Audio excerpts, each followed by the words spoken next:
বাবা মারও অবস্থা বেশি ভালো না, সত্যি কথা বলতে অনেক টাকা পয়সা খরচ হচ্ছে, আমাদেরও কিছু টাকা পয়সা নেই, ও টেনশন করে ও নিজেই মরে গেছে। মামা আমার সাথে একবার কথা সত্যি বল। কথা এইটা এখন আমরা এবার টাকা পয়সা নেই, শ্বশুরের টাকা পয়সা নেই, বাবার টাকা পয়সা নেই, এখন পোস্টিং করতে 1.5 লাখ টাকা লাগবে, তাই ও টেনশন করে সারাদিন, টাকা পয়সা খরচ খরচ করতে হবে না, বিয়ে করবো না, আমরা এইভাবে থাকি। আমাকে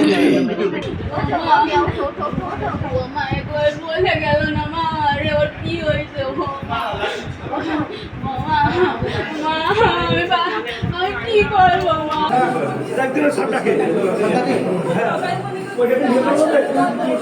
আমার সাথে কথা বলি না বলে সবাই এটা ভাবছে। রাত্রেবেলা ডিউটি ছিল 4টা থেকে 6টা পর্যন্ত। তো অনুমান 5টার দিকে আমি ফোন পাই যে এখানে আমার এই ছেলেটার নাম হচ্ছে যে সম্রাট বিশ্বাস, বাড়ি গোপালগঞ্জ কাশিয়ানিতে, সে আত্মহত্যা করেছে, নিজ মাথায় গুলি ঠেকিয়ে আত্মহত্যা করেছে।